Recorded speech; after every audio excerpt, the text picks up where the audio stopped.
All right.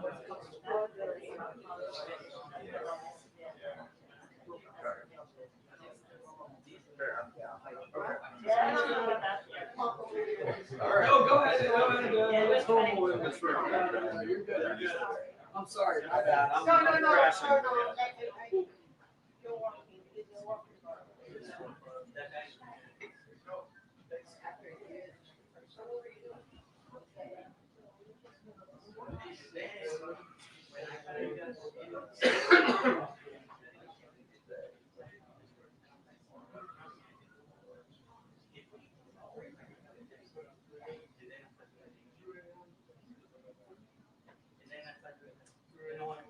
I'll need a consultation. Somebody's backpack here.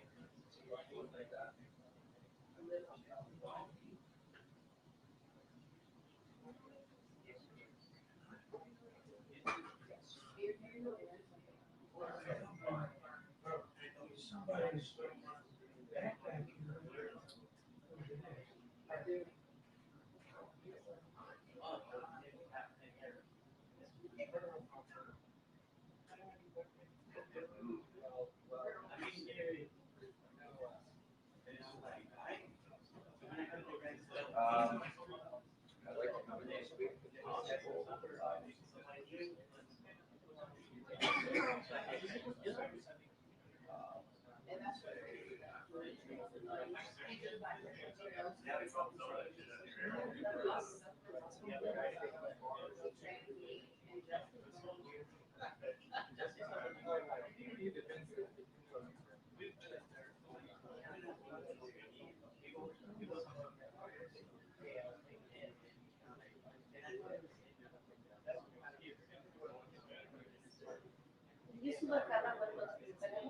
Sorry? You used to just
desplazadas ahí para ayudar.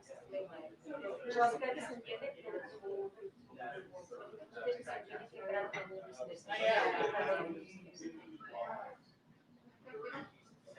se entiende, que se entiende, se entiende a interpretar mis cosas. Ya, pero ya, sí, de dónde, sí, pero que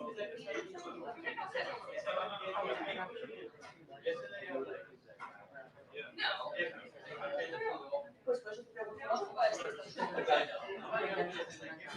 Sí. Sí. Bueno, preguntaremos. Vale.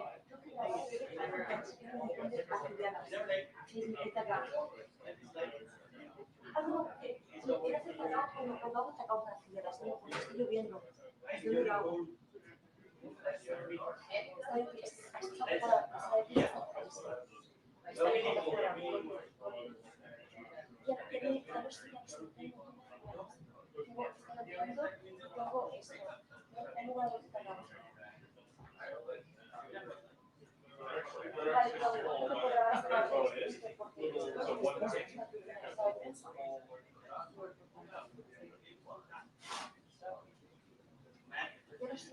Pero entonces, las cartas directas con tu idea,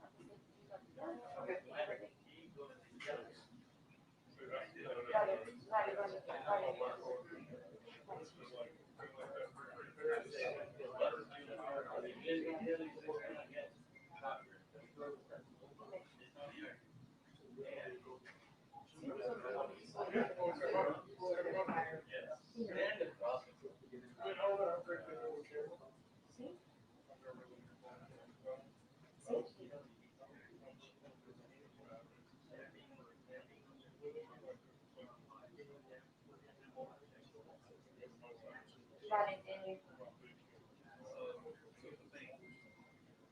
vale, no escucho. Ya.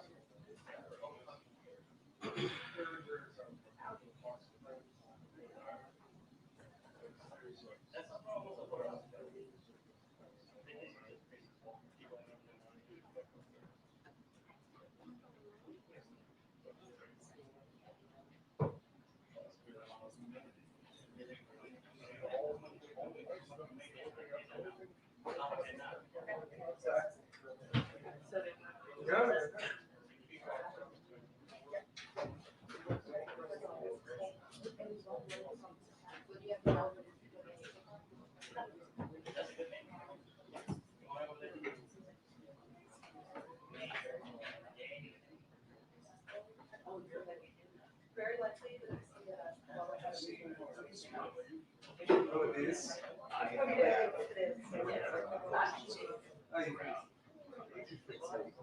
That's why I love it.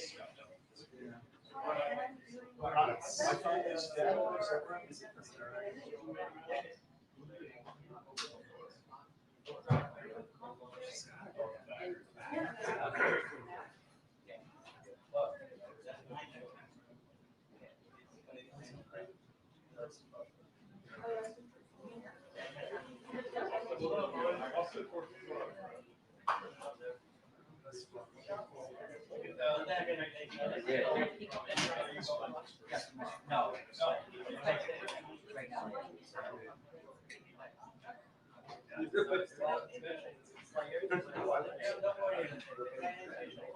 Haven't decided whether or not they're going to do it. I mean, with this thing, with this thing, that'll change the dynamic. Well, that's it. So thank you very much. Did they seem professional?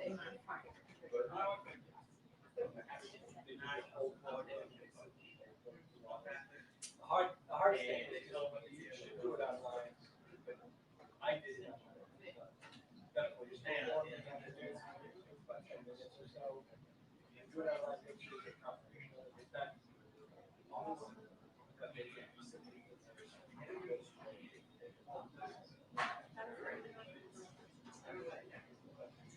Appreciate it. travel is supposed to be good.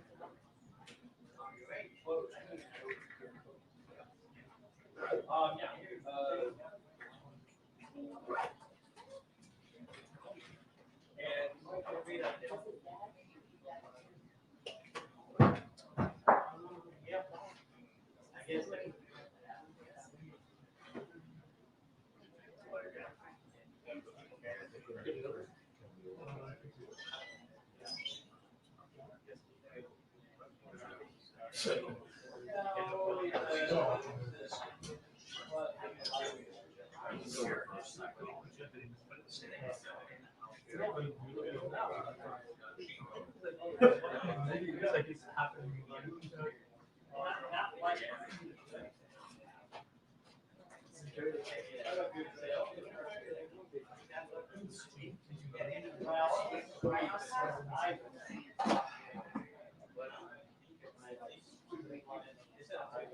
Hello. All right.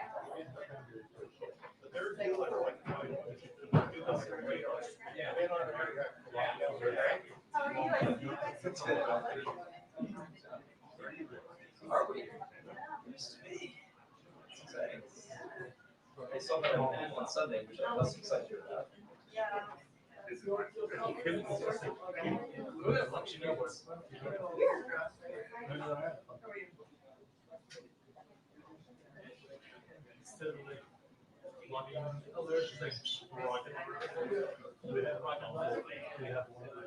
Oh, what's happening? I know, I know, because they warned me to wake up. So he writes a little minor application. Other one says,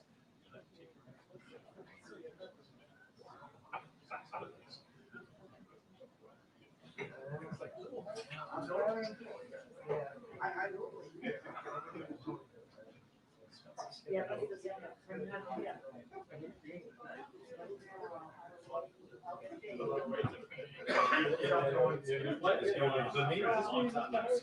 Now, are you here?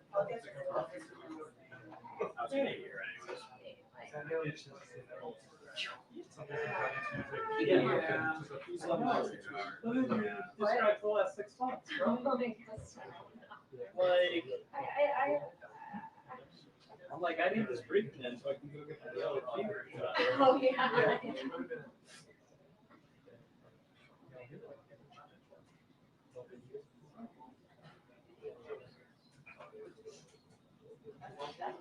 No, I'm pretty disappointed. I figure out the other Miami basketball player not doing anything.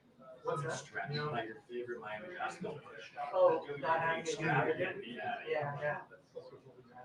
Vegas was put to that song. How was that? Apparently he was on a European vacation, so we're struggling to get back into it. Oh, really? Yeah, this is also on a semi-contract. Oh, that's true. Yeah.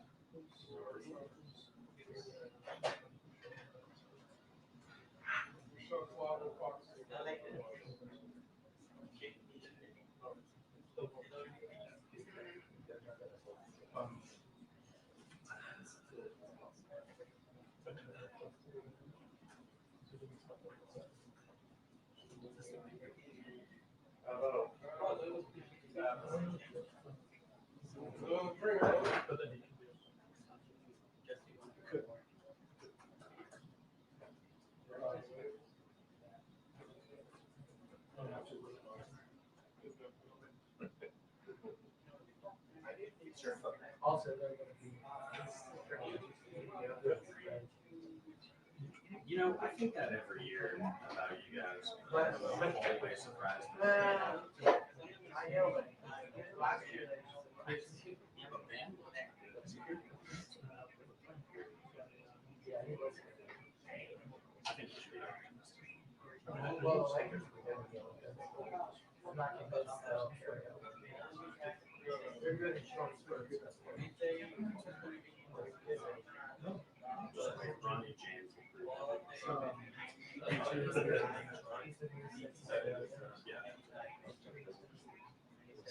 Or, whatever. All right, my good people, it was real. I'm out. See y'all Friday, God willing.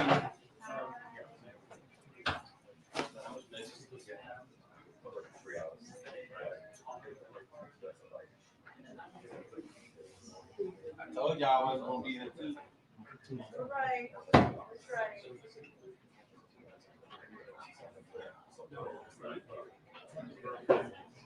What's that?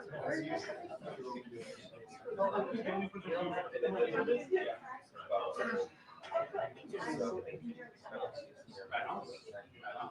Are you doing that? I don't know, I will be.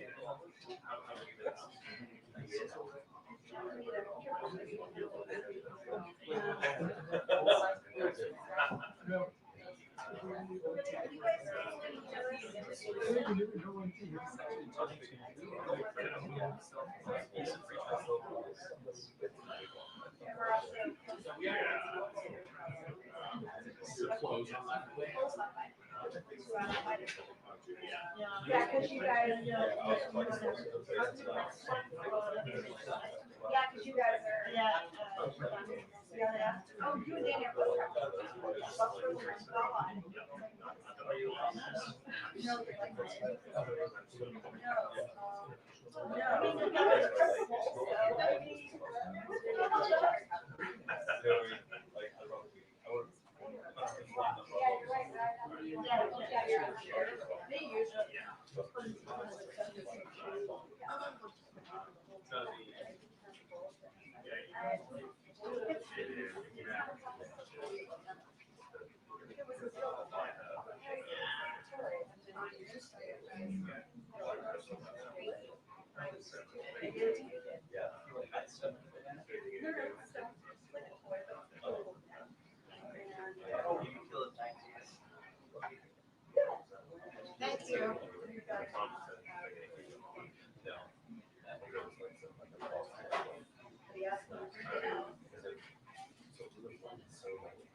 Yeah, I forgot my.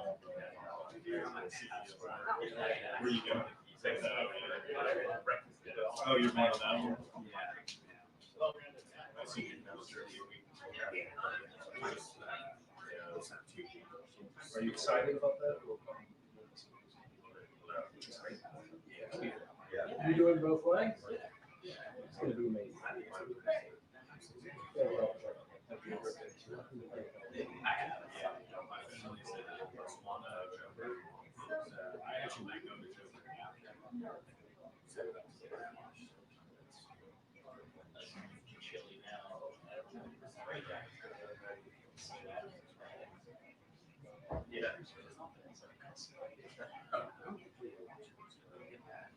Yeah, there's no. Yeah, actually, it's the 15th through the 20th. Look at the flight. No, 10th through the 15th. Okay, yeah, you got it. Yeah, because I got to like, so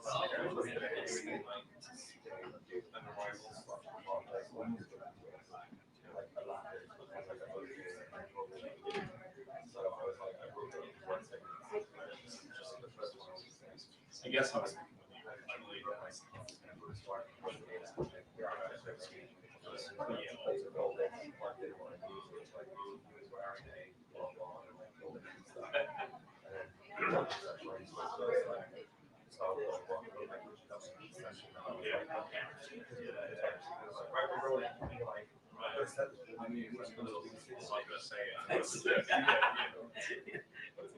Yeah, there's no one.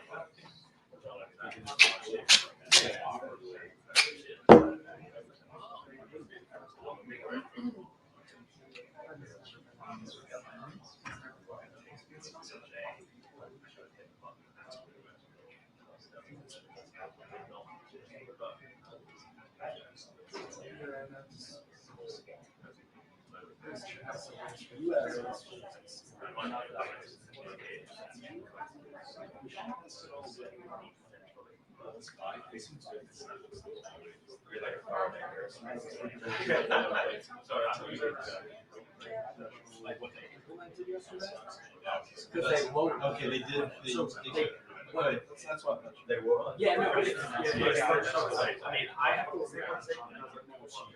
I think she said that this is like action. Yeah. It's like, it was really on her remarks. yeah. Yeah, because Yeah, it but was it's very very specific specific thing. She was so video. So it's hard to do this. Yeah.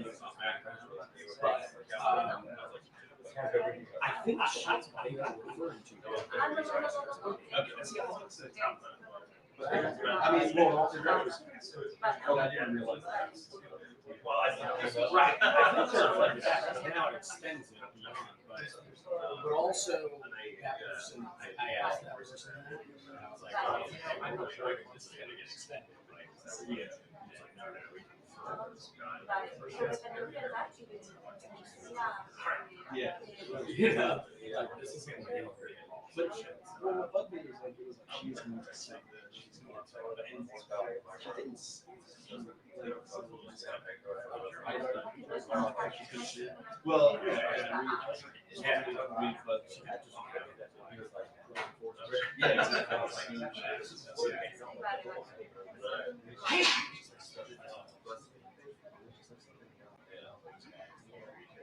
I mean, I'm just trying to didn't see shit. I just I mean, you wanted it better on. yeah, because I mean, yeah, I just yeah, no, exactly. I was just listening to go detail. When I was president of this, you guys did this yesterday. Should we expect, I mean, I was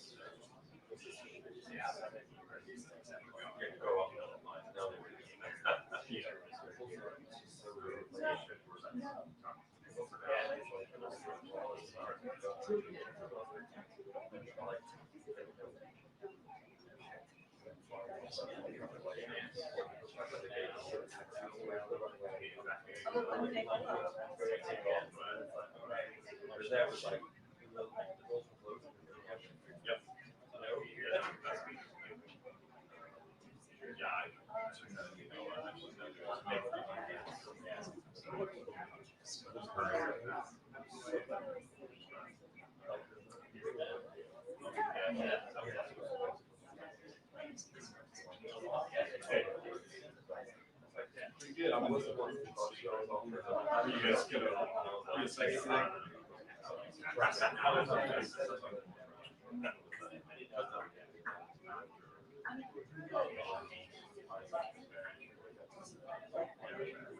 Yeah, yeah.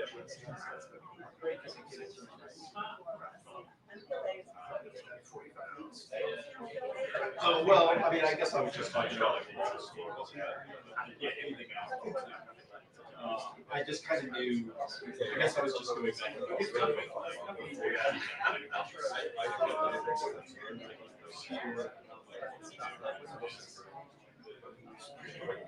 whether it was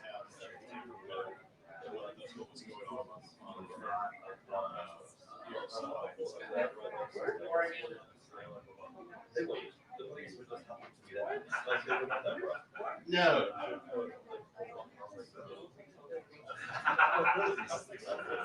Yeah.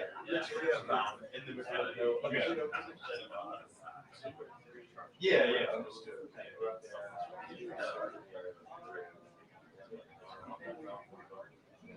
Yeah, yeah. I just remember like in past kind of FEMA situations, it stands out as the kind of why, or not fire, why you had like kind of like catalog, so what was going on behind the scenes. So I just wanted to see like to the extent that you had, just if you could yeah, and again, not like cool, not urgent, like I'm not on that like right now. Yes. But as soon as you can, you know. But I'm not turning over a story today. So. Well, that's a little hard. Okay. Alrighty. You know, doing well. 35 days before. A lot going on. Between that, this storm and the Middle East. Always a lot. Always a lot. Yeah. You got big debates on the boards. See how that goes. Yeah, well, that's it. And then you're close. It's gonna be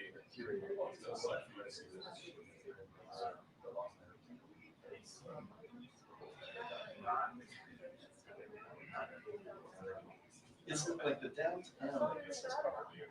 It's not how it's described.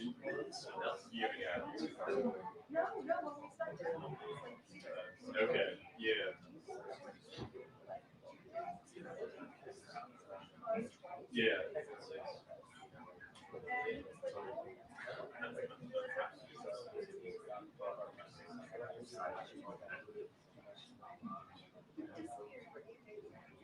Yeah.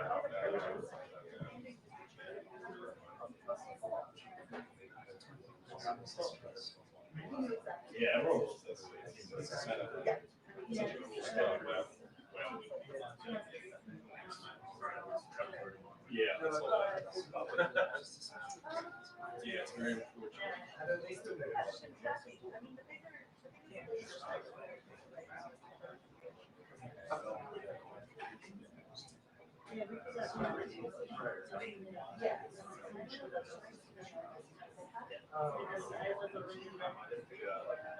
Yeah.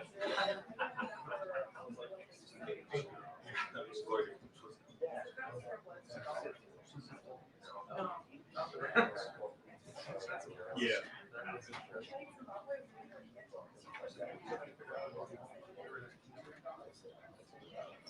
Yeah. I know the roads, it's hard to get around.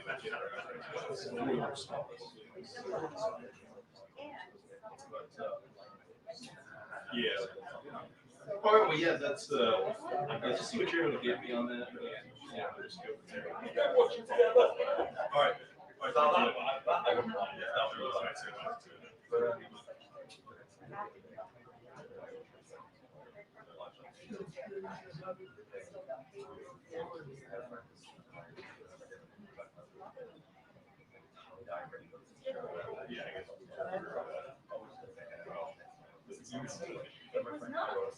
It was not.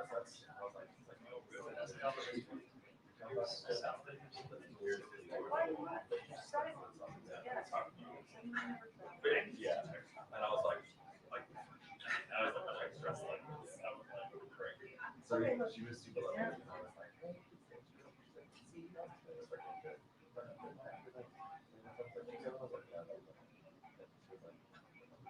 Very nice.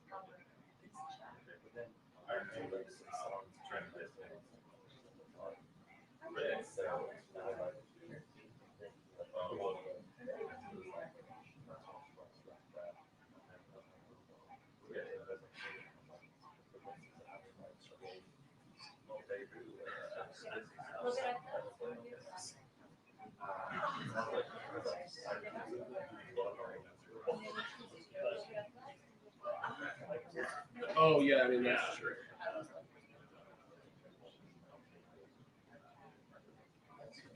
I'm the member of Congress. She does right out of it. That's the thing. Yeah, she does right out of it. We exchange stuff. Yeah.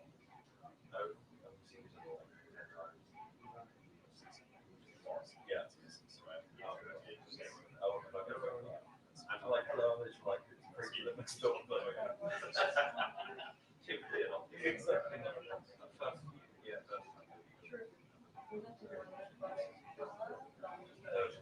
Yeah.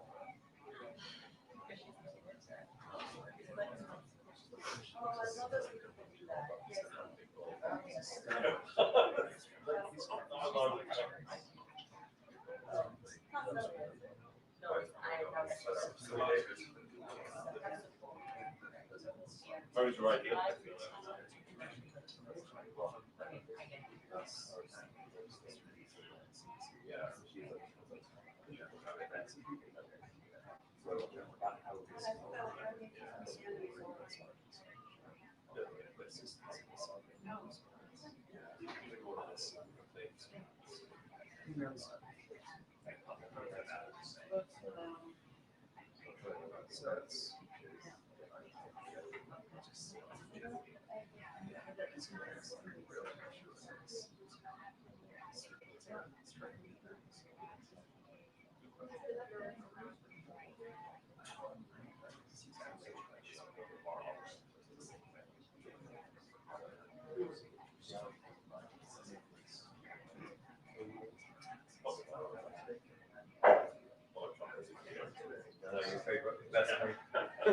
See you later.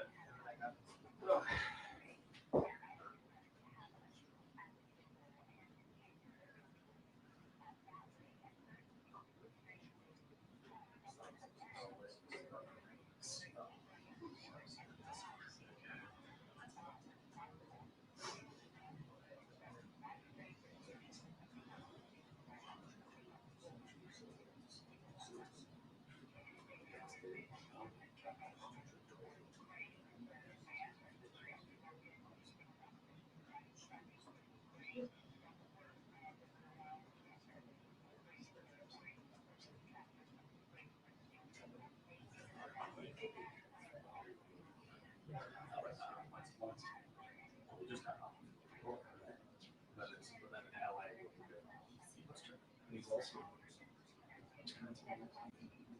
That's right. For him, it was.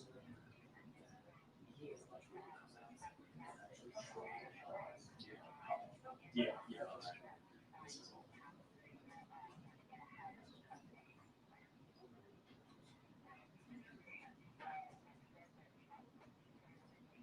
So.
Oh, it's the immediate. Can we turn it down? Oh my God. Now we're talking about.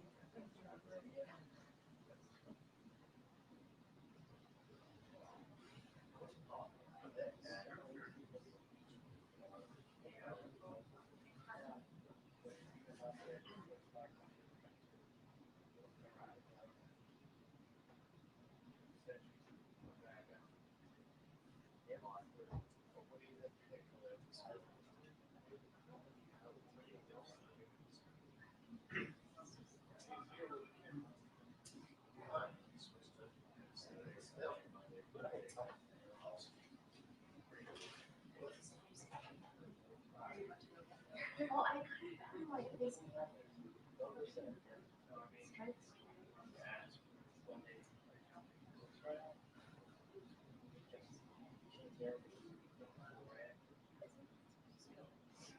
Yes, he was. He was. I don't understand.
Hey, I have to call you. I'm saying right this way. Did you see that you put BCA instead of LGA? Did you see that? Correct. Correct.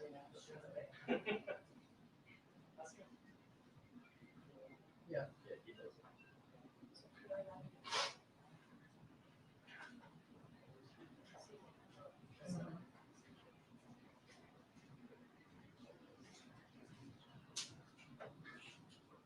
You mean the Santa Barbara ones?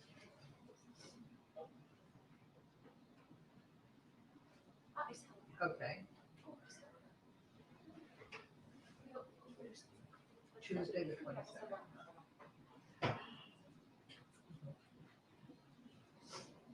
Correct. Yep.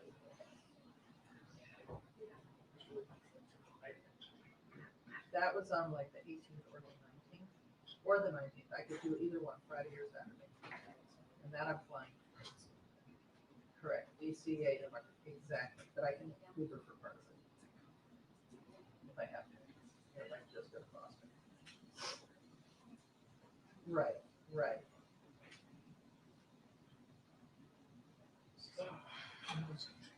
Yeah. Okay, and then, right. Right, right. And the Santa Barbara ones, you just found some really good ones. You know, United both ways, so. Should go to them. Yeah, no, that's fine. You should send me the flights that you found, because I need to share them with them. Correct. That was the United one, where I Boston to Santa Barbara, then Santa Barbara to DC. On the red eye. Correct. It's actually, well, no, it's not. It's not. It's going to Santa Barbara and coming back from LAX to DC. Well, I think to get there, we have to from Boston. But coming back, we don't have to do it. Right, right. And that's LAX to DC, so it's like, it's like, very good. So, yeah. No, I guess it's just, yeah. All right,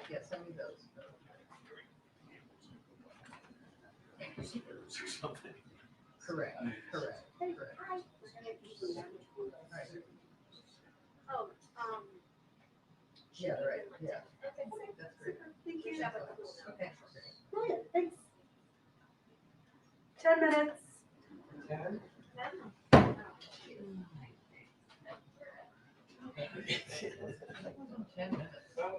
Ten? I told them that everybody out here was gonna eat the coolers.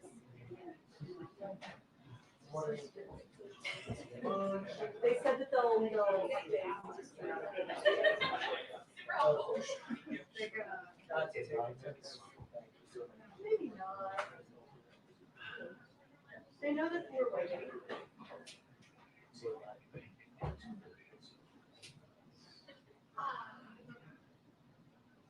I'm glad I brought my entire kit up here. Yeah. I'm gonna put my computer and my notebook right back there, grab my phone and hope for the best. Hope for Liz, but I'm.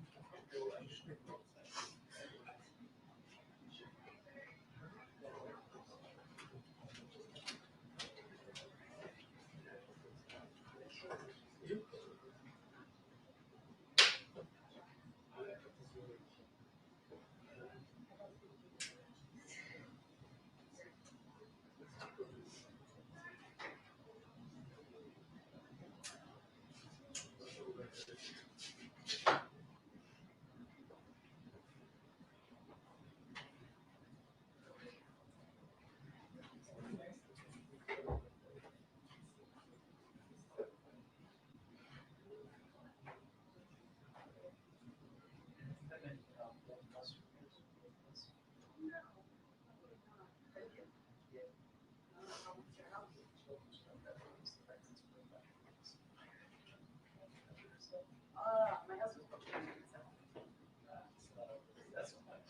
Yeah. It's aging.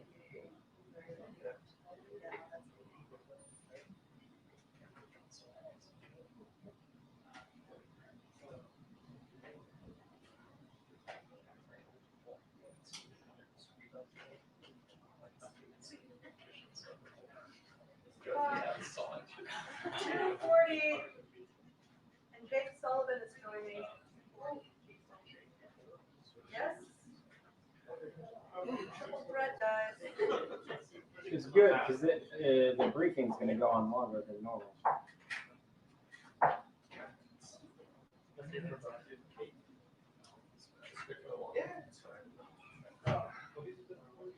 What?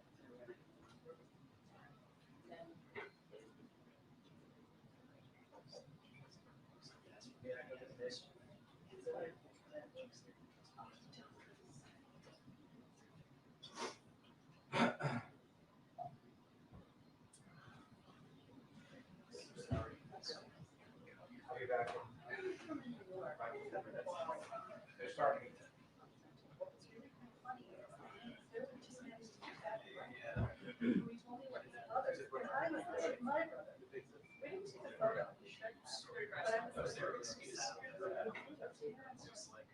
But no, they were little brothers, and I had my brothers. Wow. That's cool. Yeah. Yes. And exactly like a male version. As you can see. Yeah, and more Indian, but you can tell that they're. Yeah. So like, nobody can mistake us for anything else. Yeah. This photo. So weird. It's still bad.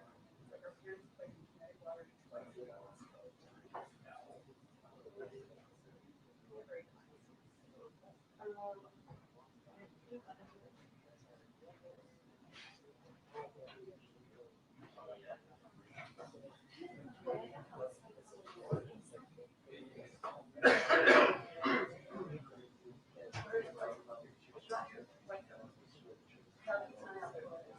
I thought I saw it actually a little bit.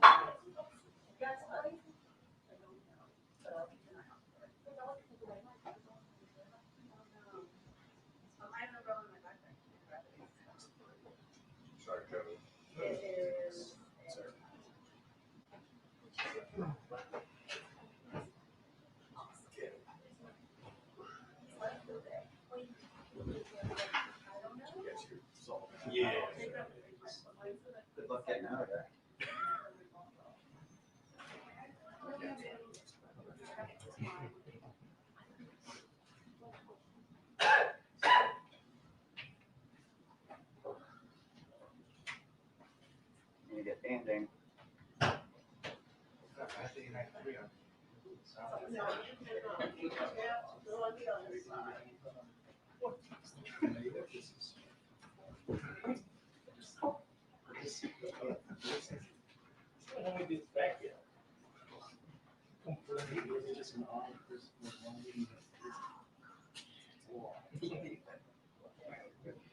Which part?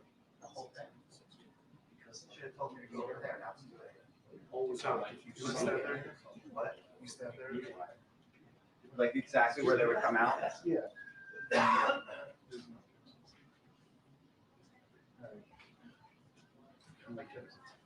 Cell phones.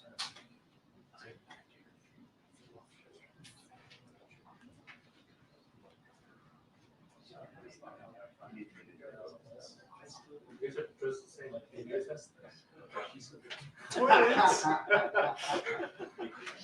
That he was a- These are my good bike riding in the rain cams.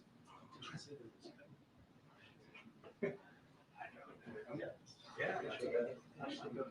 Oh, yeah, yeah. Sure. Yeah. That's helpful.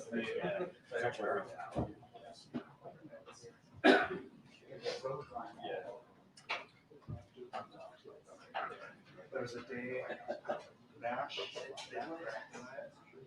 blue shirt with dark blue pants. We're like, what the hell's happening here? The same company.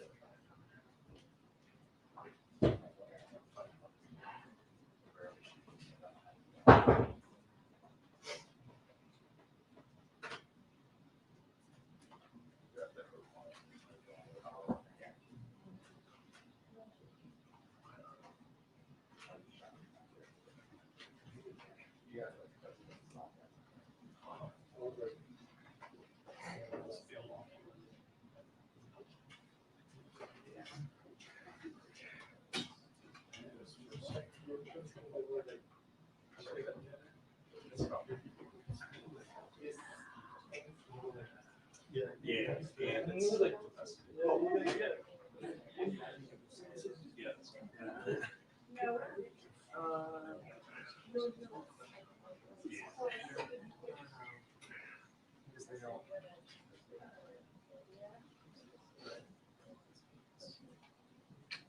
Did you screw your in this? Did you screw your in this rain?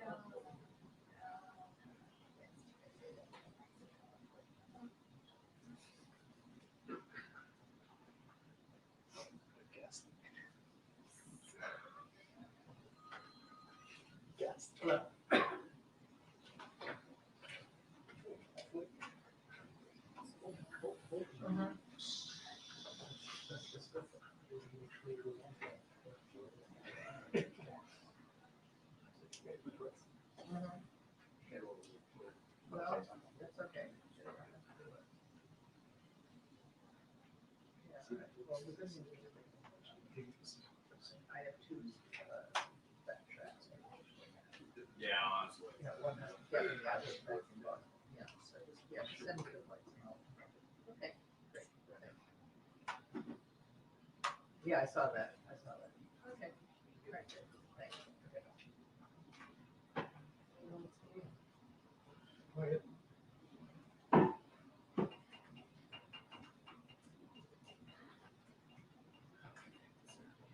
Classic.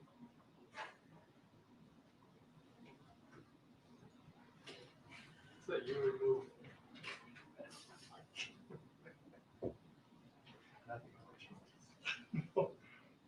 Let's get to know. Things here to change.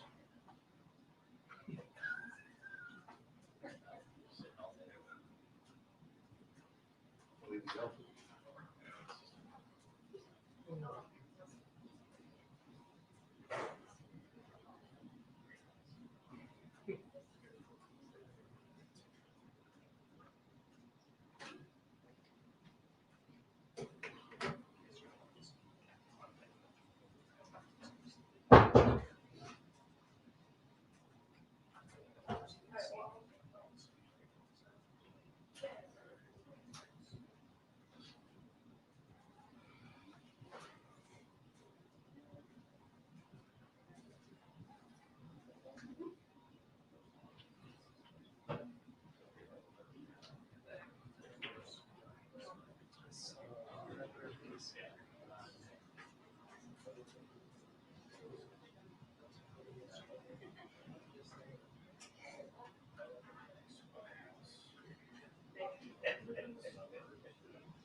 Attention, the press briefing will begin in 2 minutes. The press briefing will begin in 2 minutes.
Good afternoon, everyone.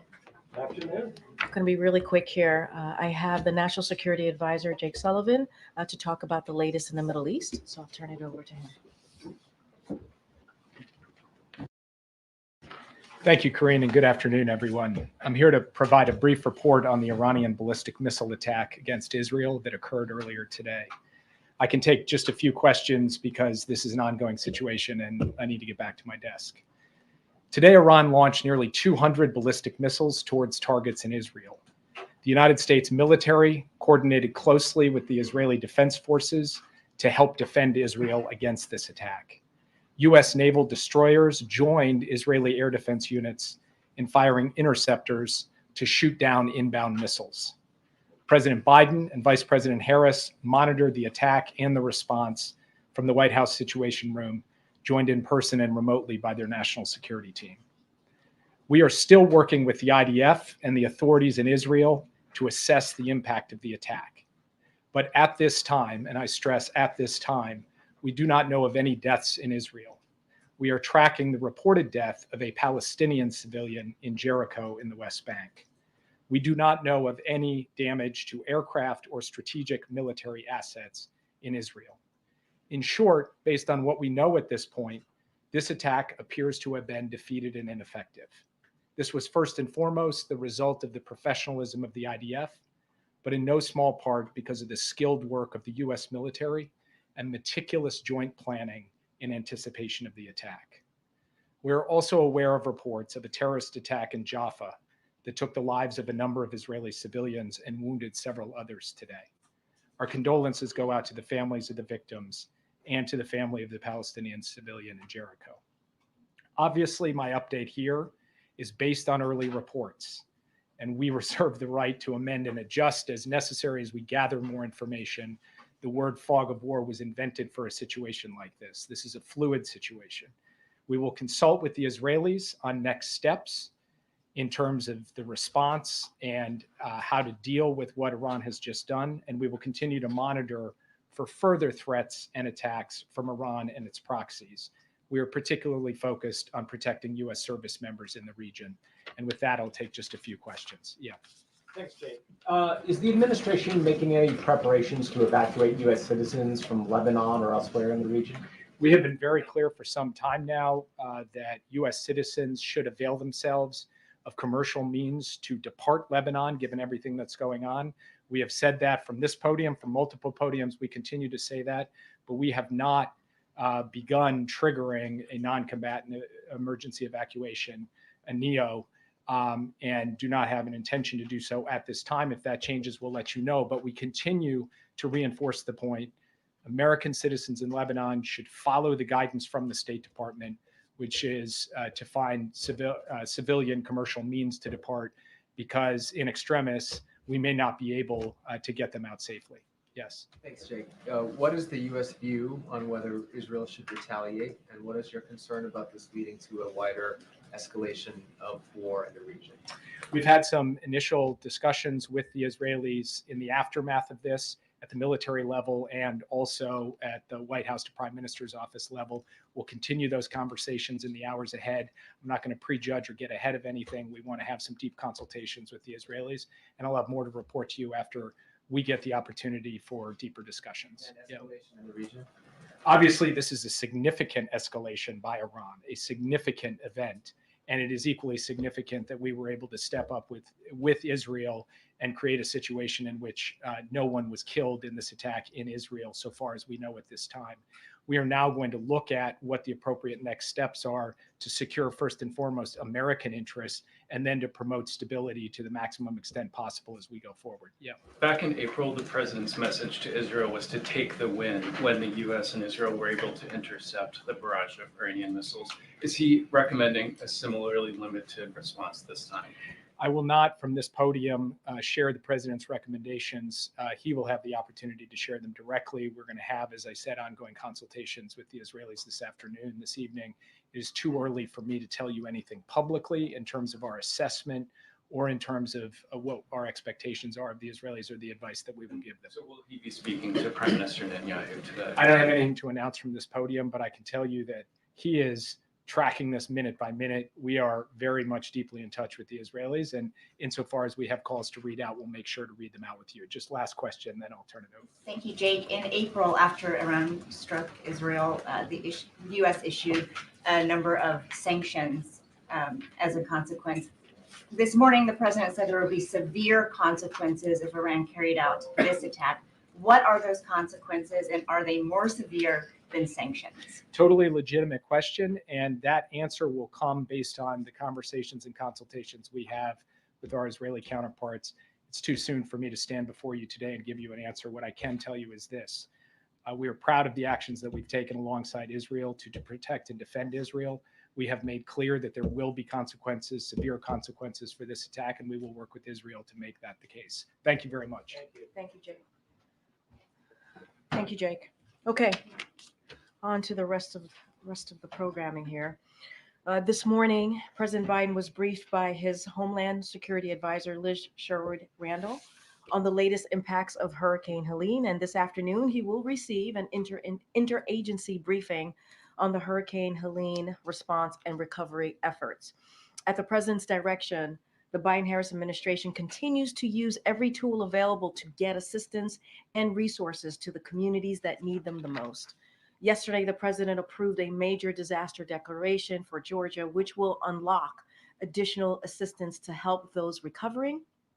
This is in addition to the major disaster declaration swiftly approved by the president following requests from North Carolina, South Carolina, and Florida, as well as requests for emergency assistance across 7 states.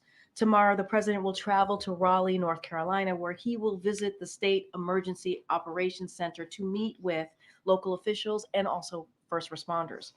And the vice president will travel to Augusta, Georgia tomorrow, and will then head to North Carolina in the coming days.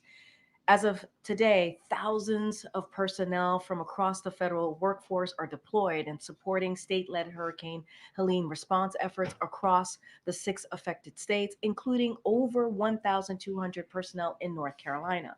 Still, there is more work to be done, and the Biden-Harris administration will be there for these communities every step of the way. Now, as you can see, we also have Secretary of Homeland Security, Alejandro Mayorkas. Thank you, Karine, and good afternoon. Before standing at the podium, I was at FEMA's National Operations Center being briefed by our personnel as well as state emergency personnel. I thought it very moving and very telling that North Carolina's Emergency Management Director described Hurricane Helene as catastrophic and noted the fact that numerous towns situated along the river had virtually disappeared, had been completely destroyed. In fact, Hurricane Helene is of an historic magnitude. This many states hit this hard. The wind field of the hurricane stretched 350 miles from its center. More than 100 fatalities have been reported, hundreds and hundreds of homes and businesses destroyed. Our hearts break for those who have lost loved ones, and we pray for the swift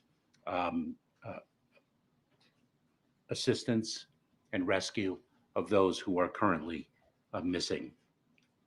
We are in different phases of a post-hurricane environment, depending on the state and the location within the state. In some areas, we are still in search and recovery, search and rescue operations. In others, we are, in fact, in the response and recovery phase. I thought I would give you some of the latest statistics based on the briefing that I received. And I should say that these numbers are, as you can all well understand, quite dynamic and fluid. They change minute by minute and hour by hour. But just as devastating as the hurricane has been, the response of federal, state, and local authorities has been extraordinary. We have more than 2,000 federal personnel dedicated to this effort. On the ground, we have more than 1,200 urban search and rescue personnel. FEMA staff deployed, over 1,200. Karine mentioned the major disaster declarations and the emergency declarations previously issued. I should note that in the 6 states most severely impacted. The emergency declarations were issued before the storm hit, and we had thousands of personnel dedicated there. We have delivered more than 2.6 million ready-to-eat meals and more than 1 million liters of water. At its peak, there were 5.1 million customers without power. We have reduced that amount, and not just the federal government in support of the state and local authorities, but working very closely with the power companies and the other utilities. We've reduced that number of customers without power by 3.8 million people. And so the operation is very, very significantly underway. We are working in support of our state and local partners. This is an all of government, frankly, all of community effort. And with that, I'll take some questions.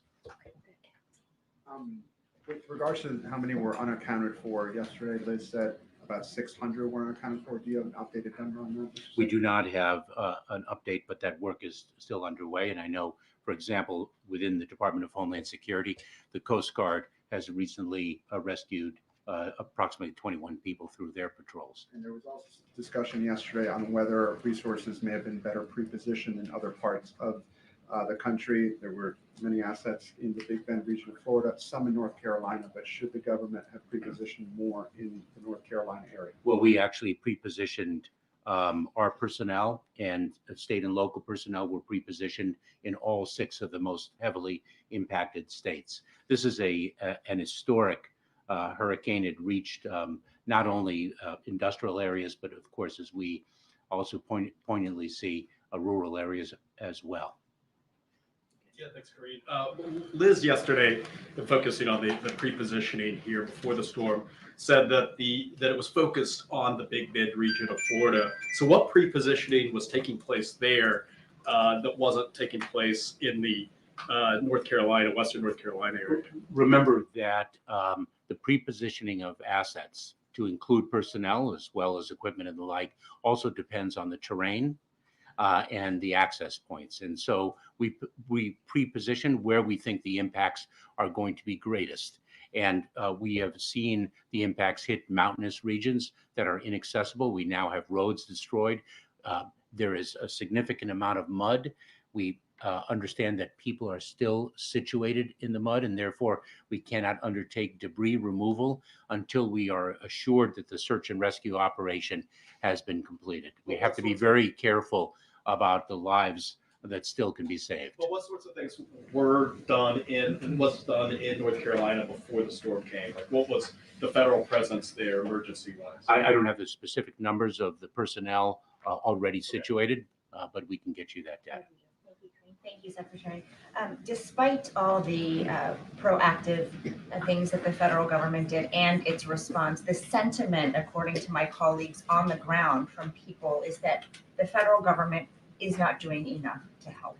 Where are they? Where is the help? What is your message to those people? I would say the following, that we are there and we will continue to be there, and we will reach the most difficult to access locations. We are relentless in our efforts to ensure the safety and security of all. And as Karine pointed out, we will be there for the long haul as well. And I must pay tribute to the heroic men and women, not only of the Federal Emergency Management Administration, but throughout the federal government and throughout the state and local enterprise. Thank you, Secretary, for talking about electric power. I'm curious about the status of cell phone service, as the Associated Press is hearing reports that people are having a tough time using their cell phones, being able to make calls, even reach you. Yes. What are you doing, and what is the status of that right now? In fact, communication has been difficult in a number of areas, if not impossible. A great deal of infrastructure has been demolished. We are working with the private communications companies as well as the FCC to ensure that we can rebuild communication towers. We have, for example, deployed 50 Starlink satellite systems to help with the reconstruction of that infrastructure. You mentioned that there are roads that have been destroyed. There are places that are so hard hit that it's hard to get to them right now. The president mentioned land bridges yesterday and working with the Defense Department. Can you talk about what the effort is right now to get to some of those hard hit areas and what the timeline is looking like to reach the people that are in need there right now? So this is at the president and vice president's direction, an all of government effort. So it's not only by land, but we have deployed air assets. The Department of Defense has been of extraordinary assistance. I don't recall exactly the number of Army Corps of Engineers that have been deployed. I think it's close to 6,000.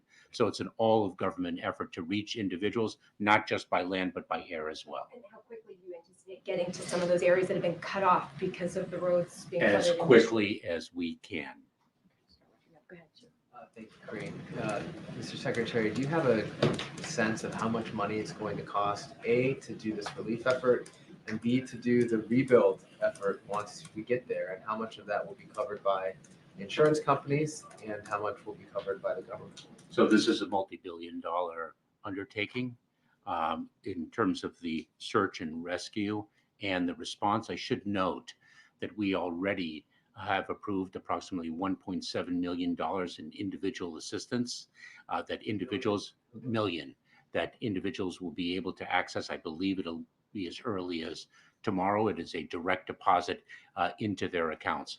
But the rebuilding is something that is not for today, but that is going to be extraordinarily costly, and it's going to be a multi-year enterprise. Thank you, Karine. Thank you, Mr. Secretary.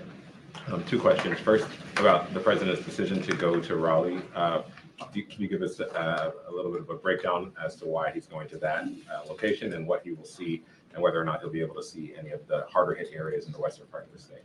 So the decision of where to go and when to go is a decision that must be calibrated according to the capabilities and needs on the ground.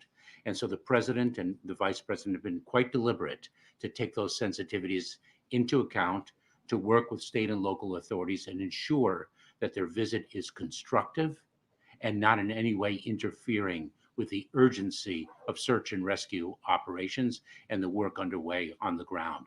And so they selected the timing and location of their visits accordingly. Another question about the upcoming election. Obviously, North Carolina is a very important state. Do you have, and ballots are supposed to be going out in the coming days. Do you have any sense of how much impact the hurricane had on the ability to carry out the election and carry it out safely? Well, the state and local authorities are in charge of their respective election efforts. They have that top of mind, and we are going to be able to make sure, they are going to be able to make sure that people have the ability to exercise their fundamental right to vote. Kevin, last question. One of the issues we're hearing about in North Carolina is not just down power lines, but flooded substations.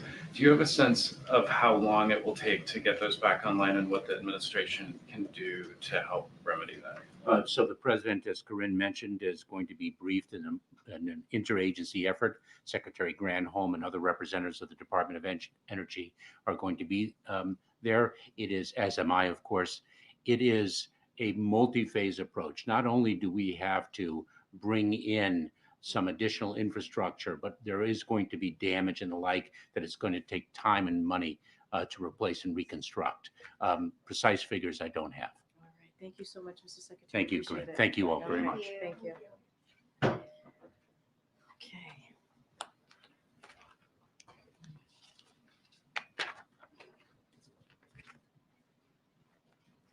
I do want to give some stats, some additional stats, so that you all have this. More than 4,500 personnel from across the federal workforce. That's the numbers as of today. FEMA has shipped 7.1 million meals ready to eat, more than 7.5 million liters of water, 150 generators, and over 95,000 tarps. Nearly 1,300 urban search and rescue personnel on the ground. The Department of Defense has 30 high water trucks and 22 helicopters. So just wanted to make sure you guys have that. Those are the numbers as they are today, the most accurate. And I just have one more thing at the top, and then we'll go to Josh to kick us off.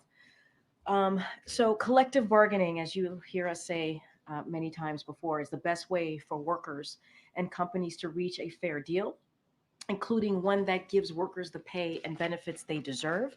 It's important that both parties come to the table and negotiate in good faith, as we talk about, is what we're seeing with the ports situation. As you saw the president say in his statement earlier today, he has urged USMX to come to the table and present a fair contract to the workers of the ILA that ensures they are paid appropriately in line with their peers. Shippers have made record profits since the pandemic, and in some cases have seen profits grow in excess of 800% compared to their profits prior to the pandemic. Executive compensation has grown in line with those profits, and profits have been returned to shareholders at record rates. It's only fair that workers who put themselves at risk during the pandemic to keep ports open see a meaningful increase in their wages as well. As the president said, dock workers will play an essential role in getting communities the resources they need out of the aftermath of Hurricane Helene.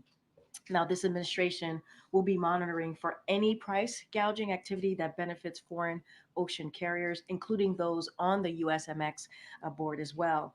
It is time for USMX to negotiate a fair contract with the longshoremen that reflects the substantial contribution they've been making to our economic comeback. And with that, Josh, it's good to see you. Good to see you.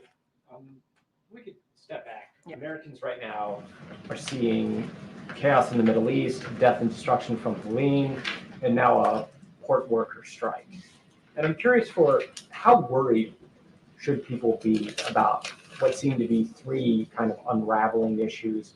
And what is President Biden doing in terms of changing his schedule or taking additional steps to try to reassure them? So, look, I think a couple of things here that I would note is that I hope the American people have confidence in this president, someone who has experience, who's been U.S. Senator, a vice president, and now president for 3.5 years to get the job done, to make sure that he has the American people front and center on everything that he does. It doesn't matter if it's foreign policy issues, world issues here in the United States, obviously. And you're right, there are three major events, if you will, happening all at the same time. And this is a president that spent a lot of his time in the Situation Room with the vice president, getting updates, being hands on getting updates and talking to and obviously communicating with the Israeli government on what was going on and how to move forward and really monitoring the situation, really. And he and his team have been having regular conversation. Well, his team has been regular conversations with representatives as it relates to ILA, USMX for the past several days, all the way up until yesterday.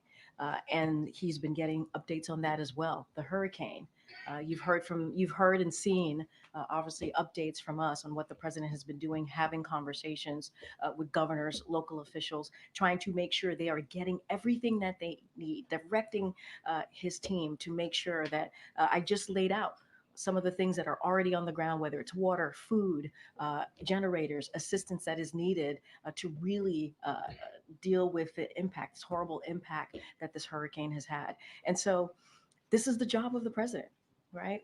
Unfortunately, there are going to be events like this.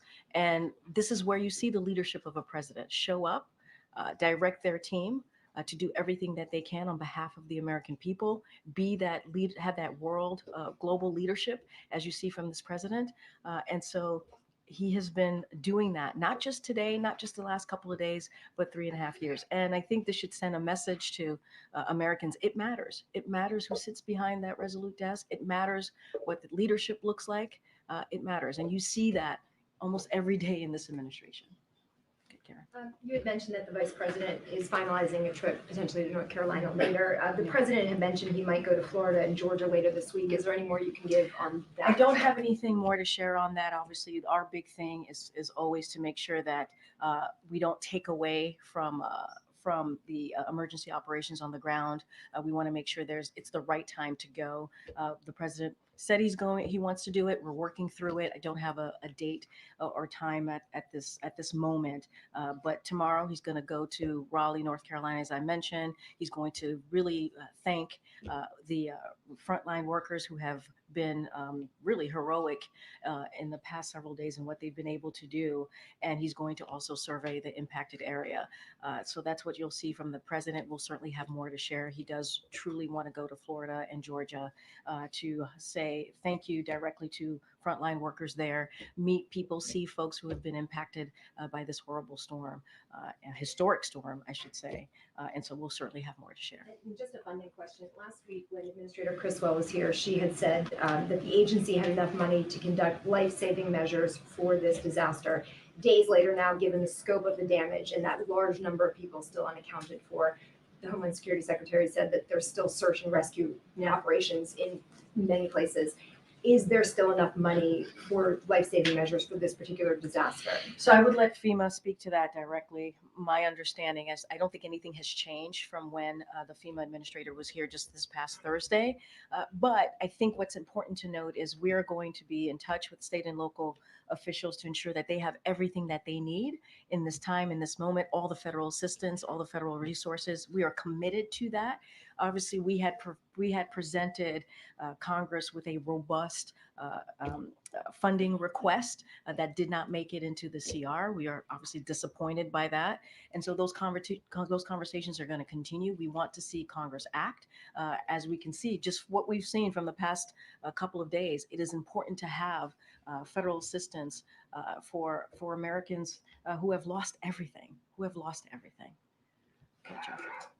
Karine, briefly back on the topic of the Middle East.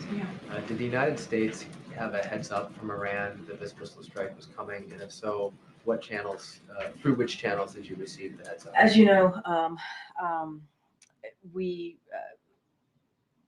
there are conversations that we have and that are not necessarily here's what I can say. I'm not going to speak to private diplomatic conversation. I'm not going to get into that.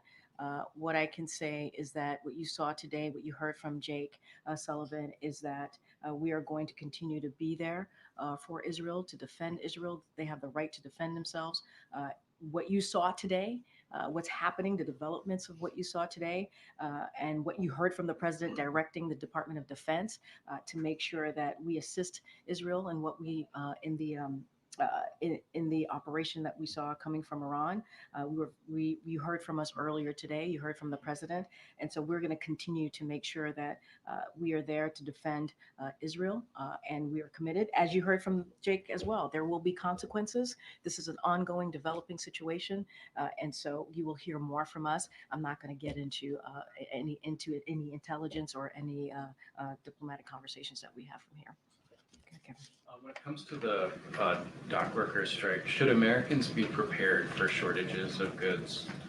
So, look, I know that there's been a lot of reporting on that, on the impact that this will have on the economy. And so, look, what we see and how we see this moving forward as it relates to the economy and potential impacts is that we're going to continue closely monitoring the situation. We're going to what this could have potentially on the supply chain impacts, assessing ways to address any concerns if necessary, and the president and the vice president, as I said at the top as well, are being briefed. They were briefed on the agency assessments that show limited impacts on critical consumer needs at this time, including in the important areas of fuel, food, and medicine. And so the president has directed. Remember, he started the supply chain disruption task force very early on to deal with what we saw related to the pandemic. And so they're going to meet every day. This task force still exists. They're going to meet every day and prepare to address potential disruptions if necessary. And so we are engaged extensively with labor industry, state and local officials, ocean carriers, and rail and truck companies, including multiple meetings with retailers, grocers, manufacturers, and agriculture. So this is something when it comes to the supply chain, as we obviously, as I just mentioned, the president started the task force. We are taking this very seriously and we're going to monitor this very closely. Okay. Thank you, Karine. Yesterday, when the president was asked whether he was aware of a limited ground operation into Lebanon by Israel, he said, "I'm more aware than you might know." Can you elaborate on what he meant?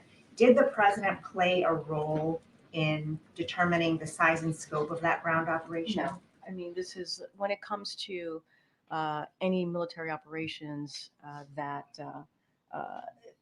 Israel has IDF. It is for them to speak to. It is for them to uh, come to their determination of what that looks like. What we have been very clear about is that Israel has the right to defend itself against Iran-backed groups, including Hezbollah, Hamas, and the Houthis, and we have always been clear about that. We understand, as I've stated, and I'll give a little bit more today, the Israelis will be conducting limited operations to destroy Hezbollah infrastructure that would be used to threaten Israeli citizens, and this is in line with Israel's right to defend itself and its citizens and safely return their civilians to their homes. So we support that right to defend themselves against Hezbollah and all of Iran-backed groups, and we've been very consistent about that, and will continue to be so. And then I know there is a lot going on, but will the president sit down and watch the vice presidential debate tonight? Where, with you?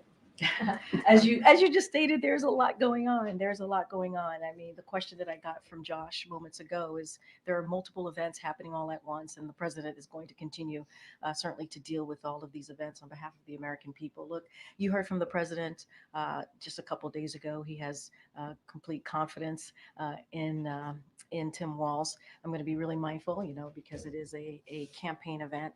I'm just going to leave it there. He's going to be very, very busy, continues to be very busy with all of the events happening today, but he has complete confidence in Tim Walz. Thank you. You spoke about wages earlier. Can you talk about the president's view of the ILA's push to put restrictions on automation? That's a major sticking point in those negotiations. Look, what I will say, I'm not going to go point by point with what they're negotiating. We believe it is important that workers get a fair pay and also benefits. That's what they deserve. I just laid out what the shippers were able to do. Right, they were able to regain their profits. Some of it in excess of 800% since the pandemic. Right, executive compensation has grown in line with those profits, and profits have been returned to shareholders at record rates. And so, ILA, these workers deserve to get paid what they're worth. They deserve that. They put their lives at risk during, they worked, they had to work during the pandemic to keep ports open. That was not an easy thing to do. They put themselves at risk, and so now they deserve fair wages. Yeah. About technology, they're concerned that I hear the question. I'm not going to get into specifics here. What we believe is that they should get their fair wages and benefits, just like their peers, and so we believe that collective bargaining is the way to go. Both sides need to continue to have conversation and do that in obviously in a way that leads to a way that workers get their fair share. Question on tomorrow's travel. Why isn't Harris traveling with Biden since she will be going to North Carolina, as you said, in the coming days? Well, she's going to Georgia. So the president's going to do North Carolina, South Carolina, and she's going to go to Georgia. So I think it was a way to make sure that we cover all fronts, and then she'll go to North Carolina in upcoming days. Thanks, Karine. So on the port strike, so with the rebuilding of North Carolina, South Carolina, and Georgia, isn't it a bad time to have supplies stuck at 36 ports as of right now? So how long then until the president decides he should step in this strike? So a couple of things. According to FEMA, the strike is not impacting the relief of recovery efforts at this time because supplies were pre-positioned. You heard the FEMA administrator mention this just last week. You heard that from the secretary just moments ago. So any specifics on that, obviously, I would refer you to them. Look, we have a supply chain disruptions task force. They're going to be monitoring the situation. There's a reason why the president put that together to assess the supply chain, and so they're going to be there to work with any potential disruptions. But In your question to me about when is the president going to be involved, the president's message has been very clear. I just laid that out for one of your colleagues. We've been very clear when it comes to these types of moments here, that labor, when it comes to negotiating, there needs to be collective bargaining is incredibly important. Workers need to get their fair share. They need to get what they deserve, pay benefits, wages. It is important that happens. The president's going to continue to be regularly briefed, and we are urging USMX to come to the table to present a fair proposal to ILA. So Taft-Hartley is off the table indefinitely. I've spoken to this. This is not this. We have not used Taft-Hartley, and we're not planning to. One quick one, if I could, on Iran. So Iran, obviously, we saw what happened today. They've also have an active plot to assassinate one of the candidates in the U.S. election, which could be seen as a direct election interference. Is there any talk of consequences for Iran in terms of limiting their revenue, going after their oil exports? So look, you heard Jake speak to this on what there will be consequences. You heard Jake say this. This is an ongoing situation. He had to get back to his desk to make sure that he continues to monitor what's happening, occurring, having conversations with his counterparts as well in Israel. But this administration has not lifted a single sanction on Iran. We cannot forget that. Rather, we continue to increase pressure. That's what we have seen. Our extensive sanctions on Iran remain in place, and we certainly will continue to enforce them. And you heard from the National Security Advisor. You heard what he said today. But Iran's oil exports have reached record levels now. One report showing 3.2 million barrels per day, according to OPEC. That's about $90 billion a year. So when do we cut off that revenue? We have not lifted a single sanction. If anything, as I said moments ago, we increase pressure. That's what we have been doing. You'll hear more from us. Jake was very clear when he was here at the podium about consequences, and so I'm gonna let that be for now. Okay. Thanks. 6 months ago, the vice president was in Los Angeles when Iran conducted its first wave of strikes, and the vice president joined virtually when she joined the national security team for a briefing that day. Today, she's the nominee. She was in the Situation Room. I'm just wondering if you can elaborate at all about what her engagement has been like today and what it will be like in the next 48 hours as Israel plots its response. I mean, you just answered your own question. The vice president joined the president today in the Situation Room as they were monitoring the situation, as the president was listening to his team and hearing feedback on what was happening on the ground. She was there. She was alongside him in getting that update. And she is many times has been in the room, or as you just said, has called in when it's come to really important, critical national security issues. And so that has been the way that they have worked together in the past 3.5 years. And that's the way it's going to continue as we work through what's next. Does it make any difference, though, participating virtually versus being here in person today? No, I wouldn't say there's a difference. The point is she's in the room. She's side by side with the president. She's getting an update from the national security team and others. That is part of his team on these important issues as we talk about foreign policy and what's going on in the world. She's part of it. She's there. She was there for a majority of the time that the president was in the Situation Room today as we were watching what was occurring, and that's going to continue. Okay. Thanks, Karine. The president walked the picket line last year with auto workers in Michigan, which is a swing state. Why not walk the picket line here? So look, I think the message has been really clear. It really has on what the president wants to see. We've been very clear about making sure that there is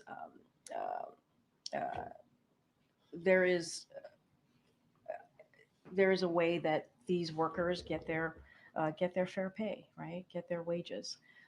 And the president's team has been having these conversations, Secretaries Buttigieg and also Secretary of Department of Labor and also NSC Director Lael have been having regular communications. And we've made our message really clear on collective bargaining, how important it is, and how USMX needs to come to the table and present a fair proposal to ILA. Outside of that, I don't have anything else to share, but I think we've been loud and clear on what we want to see and what we believe the workers deserve. Has the administration been as involved in this strike as it was during the UAW strike? So let's not forget there's been multiple strikes, right, over the last 3.5 years, and we've been pretty consistent and pretty steady. The president has been called the most pro-union president uh, in modern history, if you will, and so we have delivered our message directly to USMX. We have been very, very clear, and also the other senior officials that I listed. It's been very clear. We've delivered those message, and we have been in touch with both parties, and so we're going to continue to do that. And what we want to see is collective bargaining in the best way for the workers to make sure they get their fair pay, to make sure they get the benefits that they deserve. During the pandemic, they did the hard work. They put their lives at risk to make sure that the ports were open. And let's not forget, these executives have made record profits. And so these workers deserve an increase as well.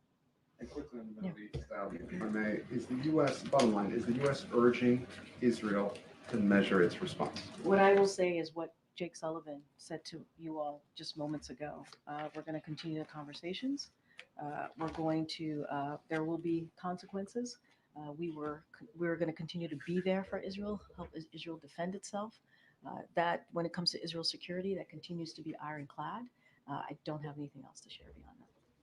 Thank you. Just turning back to the strike for a minute, I wanted to get a sense. You had mentioned the president calls himself the most pro-union president. Not just him. Not just him. Yeah, union members. Yeah.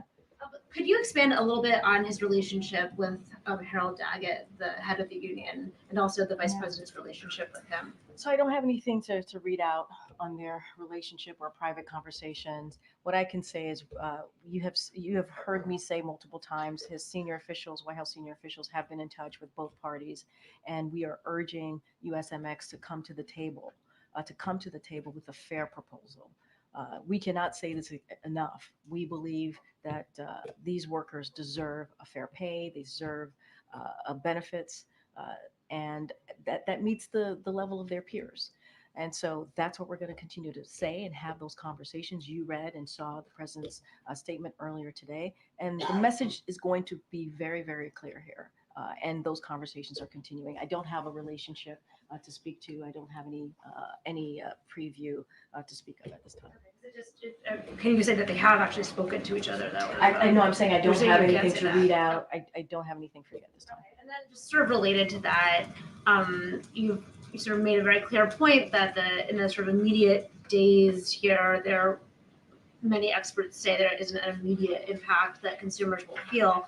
But that, as you know, Harold Daggett has pointed out himself, after 1 week, 2 weeks, 3 weeks, that dynamic would change significantly. And can you say anything about how long the president is willing to wait? So, look, a couple of things. We're going to closely monitor the situation. You heard me talk about the supply chain task force. I do want to lay out a number of our agencies. They put out assessment that showed limited impact on critical consumers' needs at this time. So on energy, for example, from the Department of Energy, the strike will not have any immediate impact on fuel supplies or prices. On food, from the Department of Agriculture, we should not expect a significant changes to food prices or availability in the near term. On medicine, from the Department of Health and Human Services, immediate impacts across medicines, medical devices, and infant formula for consumers, parents, and caregivers should be limited. But of course, we're going to closely monitor this and any potential supply chain impacts. Look, and we have this task force. This task force came into play, obviously, during the pandemic to deal with this situation that we were dealing with because of a once-in-a-century pandemic. And so they're going to monitor it very closely. And so what we're going to continue to do is be very clear on our message to USMX. They got to come forward with a fair proposal that is fair to the workers. And so that is our message. And they are hearing that from senior officials from the White House. Okay. I have two questions regarding Africa. For Angola, President Biden is traveling to Angola, as you mentioned. Could you provide, there are 54 countries on the continent, and as well as other leaders from the administration have traveled over there. What is your message to other African nations as well as the African Union? I would say that the president traveling to the continent sends a positive message to other nations. I know you're asking me about other countries, but the president's going. No, but the president's going to the continent. I think wait, but the president, and you just mentioned too in your question that other officials have gone to other countries in the continent, right? And so, if anything, you have seen our commitment to building on that relationship with those countries in the continent. As it relates to Angola, he's going to have bilateral meetings there. He's going to have multilateral meetings as well to discuss increased collaboration on shared priorities. And let's not forget the PGI, an initiative that this president started.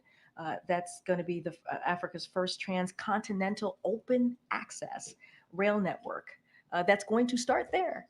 So I think if you think about it, what the president has done this past 3.5 years, going to Angola, is a connecting factor in this key initiative, the PGI. Right, we're talking about a historic effort in this open access rail network. And so that's going to be a big deal for everyone, every country in the continent. And so, if anything, this shows the president's commitment. And he said he was going to go. He's keeping that commitment. But it's not just that. He wants to make sure that we're advancing cooperation with the continent when it comes to the economy, right? When it comes to technology. And so that's what you're going to see from this president. My other question is, today is Nigeria's Independence Day. Do you guys have any remarks or any statements? I will talk to the National Security Council. I don't have anything to share with you at this time. Okay, all right. Go ahead. Back in the back. Yeah. Ahead of tonight's debate between JD Vance and Tim Walz, there are reports that VA staffers have accessed their medical records at the VA. Would say that one more time. I missed that. Okay. There are reports that VA staffers have accessed the medical records of JD Vance and Tim Walz, as there's rising interest in them as part of the election. Is that acceptable? There are medical records that were accessed by VA staffers on their medical records when they were of JD Vance and Tim Walz. Okay. Is that acceptable? This is the first I'm hearing about this, so I have to get some more information on that.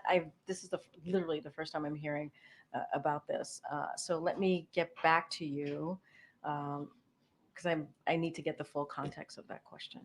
All right, everybody. Thank you so much. Thank you.